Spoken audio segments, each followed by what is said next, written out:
Yo, what's good, everyone? It's Brother Extreme here, back with another scale and debunk. You thought I was gonna end the series? Nah, bro, it's too soon, bro. Anyways, I asked you guys on my community post on a Omni-Man scale / debunk, and we are going to be doing that in this video. We're going to be doing both the shows and the comics, most of the comics. But anyway, if you are new to the channel, please like, subscribe, and hit that bell to never miss a video on my YouTube channel. Without further ado, let's get started. So you all know the drill. AP, that's speed, then the debunks. There's nothing really to debunk about the show, so I'm just going to go in the show first. So anyway, let's get to it. Starting off with AP, Omni-Man should definitely be above Invincible in terms of inverse from the past, because he was able to absolutely beat the dog shit out of him. Mark during that time was able to take a nuclear explosion that literally dispersed a bunch of cumulonimbus clouds, which was calculated to around the moon level ranges of power. Oh, my bad. Small planetary ranges of power. Omni-Man was also able to stop an asteroid the size of Texas from hitting Earth, which was calculated to around the moon level ranges of power. But he has one more last feat, which I'm pretty sure all you guys are going to be surprised at. He has a feat in the show where he stops the gravitational force of a black hole. Well, by himself. He just resists the gravitational force of a black hole. Now, you might say that people already calculated this at Class P, although that would be a lifting strength feat and not, resisting feat in terms of AP. In terms of AP, this would be scaled to around the large planetary ranges of power. Also has other small planetary feats to make it more consistent, but I think that would be all. As in terms of speed, he should be definitely comparable to Mark before he got the boost, whereas Mark was able to fly from Earth to the moon, which was calculated to relativistic. And the last speed feat I saw for Omni-Man that I thought was good was him going to another galaxy to fight some bugs. I forgot the name of the bugs because they're so fodder, but it was calculated to around the MFTL plus ranges. So yeah, that's it for the scaling for the series Omni-Man. Overall, he would be around moon level to large planetary with MFTL plus speeds. Now, getting more impressive, let's get into comic Omni-Man. Starting off, you can easily scale Omni-Man above Tech Jacket. The same Tech Jacket that gets blitzed by normal Viltrumites daily. I wouldn't use this one since it's an alternate version of Mark, but you get the whole narrative. So we could say off of this that Omni-Man is 8 times stronger than Tech Jacket at bare minimum. There was one feat of Tech Jacket being able to yeet a ship into the sun, which was calculated to around small planetary. Tech Jacket's plasma waves are also able to do this to America, which was calculated to around the multi-continental ranges at a high ball. This was before he got the 10 times upgrade in the future. And by calculating all this would just make Omni-Man small planetary plus to moon level. Now, I know we are only 3 minutes into this video, literally, but I am gonna go over the best feat of Omni-Man's right now. So, everyone and their moms know about this feat of destroying Viltrum. This was calculated to around dwarf star level via the size of it compared to the moons orbiting around it. Now, I know some people will say it could get higher, but I'm going to explain later why it can't. In terms of speed, he went to Earth to the Virgo cluster galaxy in the span of a week, which was calculated to around massively faster than Light Plus. Before everyone says, oh, travel speed is equal combat reaction speed, it's verbatim stated here that they're directly proportional with the combat and reaction speed. So, yes, he is MFTL plus in that category as well. You can also compare him to Alan, who was able to orbit the whole solar system in 12 minutes, which was calculated to MFTL plus as well. And since I already explained that travel speed and their combat speed is proportional, this would just mean that their travel speed equals their combat speed as well. So overall, he would be around dwarf star level and massively faster than Light Plus.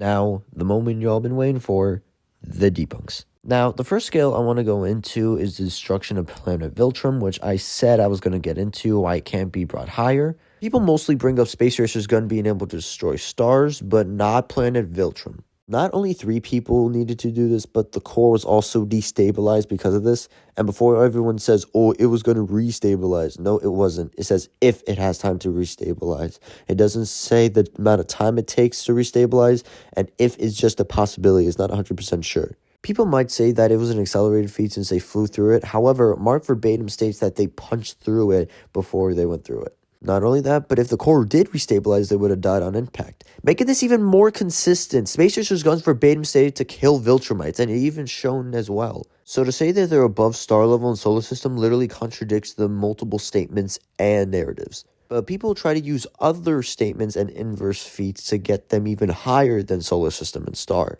And the person we're going to get into now is the GOAT, Omnipotus.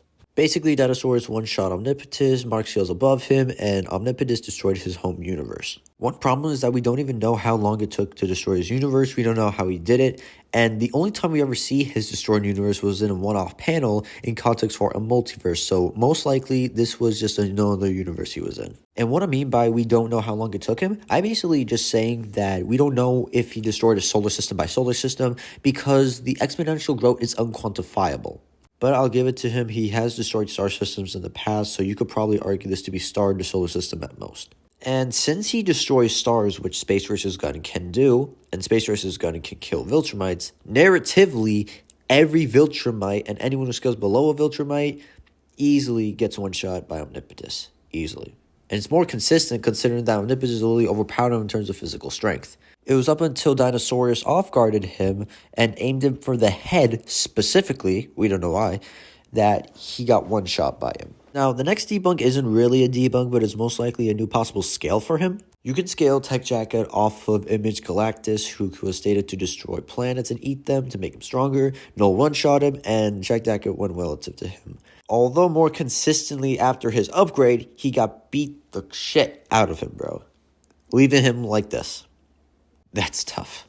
But even if you want to say he's low relative to him, that would just mean Omni-Man upscales this. And the biggest planet we can go off of that statement is Jupiter, where it would be calculated to around the dwarf star level ranges of power, which should be consistent. Going back to my go Omnipotus, the only reason how he got one shot by him is because of a piercing force feat, which we should all know that piercing is not the same as blunt force durability. It's 2025, people. We gotta grow up.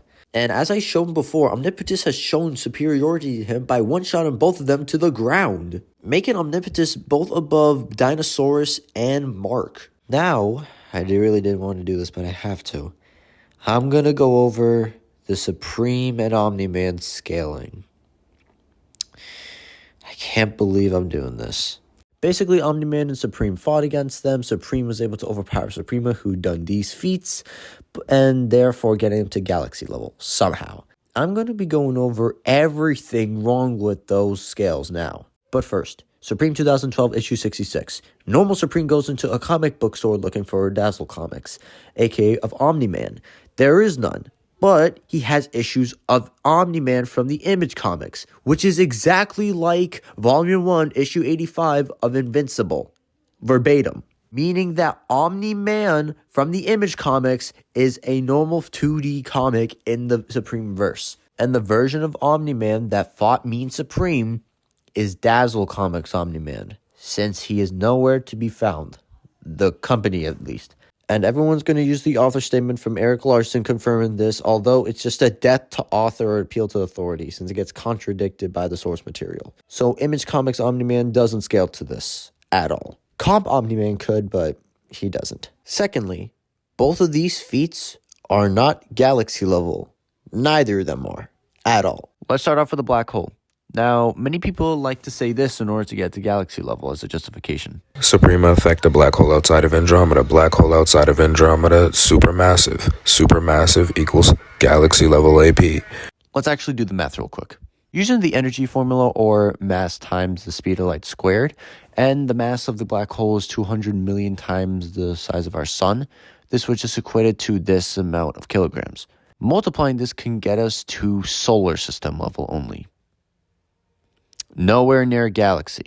Now going on to the kickball with stars thing, this doesn't get it anywhere near star level as well. I know this is going to sound stupid at first, but anyone can kick a star. Now, the reasoning for this is because since there's no gravity or air resistance in space, this would just mean that there's nothing for the star to be pushed down by.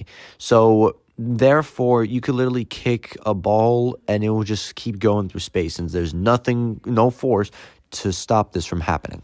And even if we give it the benefit of a doubt, we would need to know how fast the star is going after it's being kicked, where it's going, how heavy is the star, a lot of presupposing and all that. So it's just not star level. There's a lot of assumptions. Now, the last one I'm going to give out is not really an Omni-Man debunk. It's more of a Supreme debunk, and that's the inverse between Supreme and Suprema. In the same comic issue I just showed, basically people say that Mean Supreme beat Suprema, who Omni-Man was able to go high relative to him, even knocking them out. So they would be relative in terms of AP and above Suprema. However, they just disregard the thing that happened in Supreme 66, where Suprema was literally dogging on Supreme as well, ending him in even 4 punches and knocking him out temporarily. But for Supreme, he did it in 9 punches, and he still was trying to get up after that, implying better relativity and overpowering for Supreme. And for everyone using the whole statements that he's the strongest as a supremacy, that would just get contradicted via this scene. This is the most current inverse we have on the Supreme beings, so we can't just like go off of like past things, since this later contradicts all of it, if you know what I'm saying. But overall, the highest I'm going to give Omni-Man at this point is probably Small Star and like MFTL plus speeds. That's basically it. Is nowhere near solar system or galaxy level at all. He's not all that. Anyway, guys, I really hope you enjoyed that video. If you want more on the channel, please subscribe to the channel, like, and hit that bell, like I said in the beginning of the video. And by the way, guys, do not try to debunk this, because it shows all the context and the verbatim statements from not only Invincible, but the Supreme comics as well. I also have debunked and refuted all of the arguments that people have tried to get to get to Unity to Galaxy. So if you want to try to debunk this, you really can, because everything's stated verbatim and objective. So yeah, I will see you guys in the next video. Peace.